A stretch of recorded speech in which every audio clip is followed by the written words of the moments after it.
মোৰ মৰমৰ ছাত্ৰ-ছাত্ৰীসকল তোমালোকক মোৰ ইউটিউব চেনেললৈ স্বাগতম জনাইছোঁ। আজিৰ এই ভিডিঅ'টোত ক্লাছ 10ৰ অসমীয়া বিষয়ৰ প্ৰথম পাঠ বৰগীতৰ কেইটামান কোশ্চিন ইম্পৰ্টেণ্ট কোশ্চিন তোমালোকৰ বাবে লৈ আহিছোঁ। আগন্তুক মেট্ৰিক পৰীক্ষাৰ বাবে ঠিক আছে।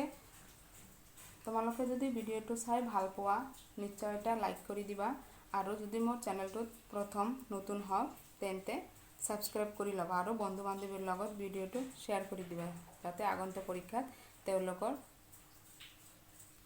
ৰেজাল্ট ভাল হয় আৰু এই ভিডিঅ'টো চাই অলপ সহায় হয় ঠিক আছে। এতিয়া আমি ভিডিঅ'টো আৰম্ভ কৰোঁ। তোমালোকৰ চোৱা বৰগীত পাঠ 1 শ্ৰী শ্ৰী মাধৱদেৱ এই পাঠৰ পৰা আহিবলগীয়া কেইটামান ইম্পৰ্টেণ্ট প্ৰশ্ন আৰু উত্তৰ তোমালোকৰ বাবে লৈ আহিছোঁ। প্ৰথম প্ৰশ্নটোলৈ মন কৰিবা। চোৱা তোমাৰ পাঠ্যপুথিৰ বৰগীতটিৰ মাধৱদেৱৰ কি ভক্তিৰ নিদৰ্শন পোৱা যায়? উত্তৰ লিখিবা। আমাৰ পাঠ্যপুথিত বৰগীতটিত মাধৱদেৱৰ দাস্য ভক্তিৰ নিদৰ্শন পোৱা যায়। ইয়াৰ পিছৰ প্ৰশ্ন নামঘোষাক কি আন কি নামেৰে জনা যায়? নামঘোষাক আন কি নামেৰে জনা যায়? উত্তৰ লিখিবা। নামঘোষাক হেজাৰী ঘোষা নামেৰে জনা যায়। প্ৰশ্ন নামঘোষাক কিয় হেজাৰী ঘোষা বুলি কোৱা হয়? উত্তৰ নামঘোষাত 1000টা ঘোষা থকা বাবে হেজাৰী ঘোষা বুলি কোৱা হয়। নেক্সট প্ৰশ্ন মাধৱদেৱৰ ভণিতা থকা মুঠ বৰগীতৰ সংখ্যা কিমান? মানে মাধৱদেৱৰ নিজৰ বৰগীতৰ সংখ্যা কিমান? 157টা অৰ্থাৎ 157 ঠিক আছে। ইয়াৰ পিছৰ প্ৰশ্নটো মাধৱদেৱে ৰচনা কৰা মুঠ বৰগীতৰ সংখ্যা কিমান আৰু মাধৱদেৱে কিমানটা বৰগীত ৰচনা কৰিছিল? কিমানটা আছে? উত্তৰ লিখিবা। মাধৱদেৱে ৰচনা কৰা মুঠ বৰগীতৰ সংখ্যা 191 বা 9 কৰি 11টা। আৰু চোৱা ইয়াৰ পিছৰ প্ৰশ্নটো ইম্পৰ্টেণ্ট হয়। তোমাৰ পাঠ্যপুথিত থকা বৰগীতটিৰ ৰচক কোন? কোন হয়? শ্ৰী শ্ৰী মাধৱদেৱ। তোমালোকে পূৰ্ণ বাক্যৰে প্ৰশ্নৰ এনচাৰবোৰ পৰীক্ষাত লিখিবলৈ চেষ্টা কৰিবা। আমাৰ পাঠ্যপুথিত থকা বৰগীতটিৰ ৰচক হ'ল শ্ৰী শ্ৰী মাধৱদেৱ এনেদৰে। ইয়াৰ পিছৰ প্ৰশ্ন তোমাৰ পাঠ্যপুথিত থকা বৰগীতটিৰ দ্ৰোণ শব্দৰ অৰ্থ কি? উত্তৰ আমাৰ পাঠ্যপুথিত থকা বৰগীতটিৰ দ্ৰোণ শব্দৰ অৰ্থ হ'ল দোহৰা বা দুবাৰ গোৱা, মানে এটা বাক্য বা এটা লাইন দুবাৰকৈ গোৱা। ইয়াৰ পিছৰ প্ৰশ্নটোলৈ লক্ষ্য কৰিবা। কবি কিহত আতুৰ হোৱা বুলি কৈছে? উত্তৰ কবি সাংসাৰিক বিষয়বাসনাত আতুৰ হোৱা বুলি কৈছে। প্ৰশ্ন মোহপাশ মানে কি? উত্তৰ মোহপাশ মানে হ'ল মায়াৰ বান্ধন। প্ৰশ্ন সনক সনন্দ আদি যোগী যাহাকো ধিয়ায় সনক সনন্দ আদি যোগী সকলে কাক ধ্যান কৰে কৈছে? এইটো 2020 চনত আহিছে। উত্তৰ সনক সনন্দ আদি যোগী সকলে হৰিক ধ্যান কৰে বুলি কৈছে।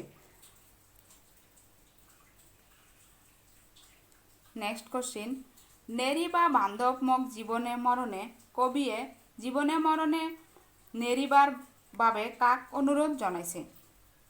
এইটো 2017ত আহিছে। চোৱা কবিয়ে জীৱনে মৰণে নেৰিবাৰ বাবে হৰিক অনুৰোধ জনাইছে। প্ৰশ্ন মাধৱদেৱ সাহিত্যিক জীৱনৰ কীৰ্তিস্তম্ভ কি? এইটো বহুত ইম্পৰ্টেণ্ট কোশ্চিন হয়। বা কীৰ্তিস্তম্ভ স্বৰূপ গ্ৰন্থখনৰ নাম কি? এনেদৰে আহিব পাৰে। উত্তৰ লিখিবা। মাধৱদেৱ সাহিত্যিক জীৱনৰ কীৰ্তিস্তম্ভ হ'ল নামঘোষা। ইয়াৰ পিছত তোমাৰ পাঠ্যক্ৰমত অন্তৰ্ভুক্ত শ্ৰী শ্ৰী মাধৱদেৱৰ বিৰচিত বৰগীত কি ৰাগত? তোমালোকৰ যে বৰগীতটি পঢ়িছে বা পঢ়ি আছা সেইটো কি ৰাগত লিখা? উত্তৰ লিখিবা। আমাৰ পাঠ্যক্ৰমৰ অন্তৰ্ভুক্ত শ্ৰী শ্ৰী মাধৱদেৱৰ বিৰচিত বৰগীত বসন্ত ৰাগত লিখা ঠিক আছে। তোমালোক ভিডিঅ'টো স্কিপ নকৰিবা আৰু বহুতো কোশ্চিন আছে। মোটামুটি 30টামান কোশ্চিন আমি এই ভিডিঅ'ৰ যোগেদি তোমালোকক লৈ আহিছোঁ। ইয়াৰ পিছৰ প্ৰশ্নটি লক্ষ্য কৰা। তোমাৰ পুথিৰ অন্তৰ্গত বৰগীতটিত কবিয়ে বান্ধৱ বুলি কাক সম্বোধন কৰিছে? এইটো 2016 আৰু 19 দুটা বছৰত আহিছে। এনসাৰ, আমাৰ পাঠ্যপুথিৰ অন্তৰ্গত বৰগীতটিত কবিয়ে বান্ধৱ বুলি ভগৱান বা হৰিক সম্বোধন কৰিছে। ইয়াৰ পিছৰ প্ৰশ্নটো, বৰগীতসমূহৰ ভাষা কি? বৰগীতসমূহৰ ভাষা হ'ল ব্ৰজাৱলী। ঠিক আছে। ইয়াৰ পিছৰ প্ৰশ্নটোলৈ মন দিবা। ব্ৰজাৱলী ভাষাৰ মূল ভেটি কি? উত্তৰ, ব্ৰজাৱলী ভাষাৰ মূল ভেটি হৈছে মৈথিলী। ঠিক আছে। নেক্সট, বৰগীত কাক বোলে বা কি? উত্তৰ, মহাপুৰুষ শংকৰদেৱ মাধৱদেৱ এশৰণ নাম হৰিনাম ধৰ্ম প্ৰচাৰ আৰু প্ৰসাৰৰ উদ্দেশ্যে ৰচিত ভগৱানৰ লীলা মাহাত্ম্য প্ৰকাশক এক শ্ৰেণীৰ উচ্চ আধ্যাত্মিক ভাৱ সম্পন্ন গীত। ঠিক আছে। নেক্সট, অদমে জানিব কেনে তোমাৰ মহিমা। ইয়াত অদমে বুলি কবিয়ে কাৰ কথা ক'ব খুজিছে? ইয়াত অদমে বুলি কবিয়ে নিজৰ কথা ক'ব খুজিছে। প্ৰশ্ন, কৃপাৰ সাগৰ কৃপা কৰা একবাৰ। ইয়াত কৃপাৰ সাগৰ বুলি কাক কোৱা হৈছে? উত্তৰ চোৱা, ইয়াত কৃপাৰ সাগৰ বুলি ভগৱানক কোৱা হৈছে। নেক্সট, কয় মাধৱ হৰি দাসক দাস। ইয়াত দাসক বুলি কবিয়ে কাৰ কথা কৈছে? উত্তৰ লিখিবা, ইয়াত দাসক বুলি কবিয়ে নিজৰ কথা কৈছে। প্ৰশ্ন, তোমাৰ চৰণ দুই মোৰ মহাধন। ইয়াত মহাধন কি বুলি কোৱা হয়? উত্তৰ লিখিবা, ইয়াত মহাধন হৈছে ভগৱানৰ দুই চৰণৰ যুগল। ঠিক আছে। এটি কি হ'ব? চৰণ যুগল। নেক্সট প্ৰশ্নটোলৈ মন কৰা। কবি মাধৱদেৱৰ জন্ম কিমান চনত হৈছিল? কবি মাধৱদেৱৰ জন্ম 1489 চনত হৈছিল। প্ৰশ্ন, মাধৱদেৱৰ ৰচনাসমূহৰ কেইটা ভাগত ভগাব পাৰি? ভাগ কেইটাৰ নাম কি কি? 2019 আহিছিল। নাইবা কবি মাধৱদেৱৰ সাহিত্যিক কৰ্মৰাজিক কি কি ভাগত ভগাব পাৰি উল্লেখ কৰা। এইটো 2020 আহিছিল। এইটো প্ৰশ্ন ইম্পৰ্টেণ্ট হয়, তোমালোকে ভালদৰে মুখস্থ কৰিবা। পিছত এনসাৰ চোৱা। উত্তৰ, মাধৱদেৱ সাহিত্যিক কৰ্মৰাজিক চাৰিটা ভাগত ভগাব পাৰি। মাধৱদেৱৰ যি সাহিত্যিক কৰ্মৰাজি আছে তাক আমি চাৰিটা ভাগত ভগাব পাৰি। ভাগবোৰ চোৱা। ভাগকেইটা তলত উল্লেখ কৰা হ'ল। প্ৰথম, আখ্যানমূলক ৰচনা, ৰাজসূয় কাব্য আৰু আদিকাণ্ড ৰামায়ণ। খ, তত্ত্বমূলক ৰচনা, জন্ম ৰহস্য, ভক্তি ৰত্নাৱলী আৰু নাম মালিকা। 3 নম্বৰত গ, নাট, অৰ্জুন ভঞ্জন বা দধি-মথন, ঝুমুৰা, চোৰদৰা, পিঁপৰা গুচোৱা, ভূমি লেটোৱা আৰু ভজন বিহাৰ। তোমালোকে এনেকৈ ভাগ ভাগ কৰি লিখিবা, চাবা এক্সামিনাৰৰ চোৱাত সুবিধা হয় আৰু তোমালোকে পূৰ্ণ বা সম্পূৰ্ণ নাম্বাৰ পাবা। ইয়াৰ পিছৰ প্ৰশ্নটোলৈ লক্ষ্য কৰিবা। ব্ৰজাৱলী ভাষাৰ ওপৰত এটি চুমুটোকা লিখা। মানে ব্ৰজাৱলী ভাষা কি তাৰ ওপৰত অলপ লিখিবলৈ কৈছে। উত্তৰ, ব্ৰজাৱলী ভাষা হৈছে এক কৃত্ৰিম সাহিত্যিক ভাষা। এই ভাষাৰ মূল হৈছে মৈথিলী ভাষা। শংকৰদেৱে নাট কেইখনৰ লগতে বৰগীতসমূহতো এই ভাষাটি ব্যৱহাৰ কৰিছে। এই ভাষাৰ উদ্ভৱ সম্বন্ধে সাধাৰণভাৱে এনেদৰে কোৱা হয় যে পুৰণি অসমীয়া ভাষা মৈথিলী আৰু পশ্চিমীয়া হিন্দুৰীৰ বিভিন্ন উপাদানৰ ব্ৰজাৱলী ভাষাই গঢ় লৈ উঠিছে। নেক্সট পেৰাচোৱা। অংকীয়া নাট আৰু ভটিমাসমূহৰ লগতে প্ৰায়বিলাক বৰগীতেৰে ভাষা শংকৰ মাধৱ আৰু তেওঁলোকৰ পূৰ্বৰ কবিসকলৰ ভাষাৰ পৰা সুকীয়া এটা কৃত্ৰিম ঠাঁচ মাথো। এই ভাষা ঠাঁচক সাধাৰণতে ব্ৰজাৱলী ভাষা বোলা হয়। নেক্সট প্ৰশ্ন, দাস্যভাৱ কি? দাস্যভাৱ কি?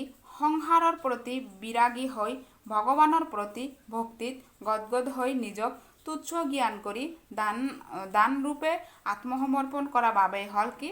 দাস্যভাৱ। মানে তোমালোকে নিজৰ প্ৰতি অৱহেলা কৰি বা নিজৰ যি সংসাৰ পৃথিৱীৰ মায়ামোহ এৰি ভগৱানৰ প্ৰতি ভক্তি দেখুওৱা বা ভগৱানৰ ওচৰত নিজক আত্মসমৰ্পণ কৰি দিয়াই হৈছে কি? দাস্যভাৱ। নেক্সট প্ৰশ্ন, গুৰু ভটিমা কাৰ ৰচনা? উত্তৰ মহাপুৰুষ মাধৱদেৱৰ। গুৰু প্ৰতিমা কোনে লিখিছিল? মহাপুৰুষ মাধৱদেৱ।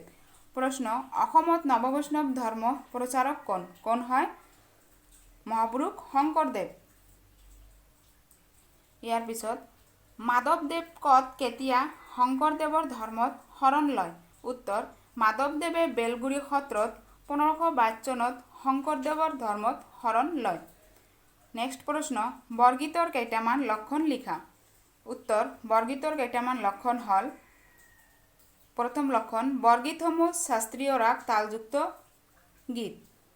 বৰগীতৰ ভাষা ব্ৰজৱলী। 3 নম্বৰ বৰগীতসমূহ ভক্তিমূলক তথা ঈশ্বৰৰ মাহাত্ম্য প্ৰকাশ। মাধৱদেৱৰ বৰগীতসমূহ ঘাইকৈ শ্ৰীকৃষ্ণৰ লীলা বিষয়। নাম ধৰ্ম প্ৰচাৰৰ উদ্দেশ্যে বৰগীতসমূহ ৰচিত হৈছে। ঠিক আছে, আজিৰ এই ভিডিঅ'টোৰ শেষ প্ৰশ্নটো হৈছে শংকৰদেৱৰ প্ৰিয় শিষ্য কোন? শংকৰদেৱৰ প্ৰিয় শিষ্য হৈছে মাধৱদেৱ। হৈ গ'ল। তোমালোকে যদি এই চেপ্টাৰটোৰ পৰা এইকেইটা প্ৰশ্ন মুখস্থ কৰা তেন্তে তোমালোকৰ পৰীক্ষাত কমন পৰিবই। চাবা ভালদৰে মুখস্থ কৰি ল'বা। আজিৰ এই ভিডিঅ'টো ইয়াতে আমি সমাপ্ত কৰিলোঁ। ভিডিঅ'টো চাই যদি তোমালোকে ভাল পোৱা লাইক কৰিবা আৰু চেনেলত নতুন হ'লে ছাবস্ক্ৰাইব কৰিবা। ঠিক আছে।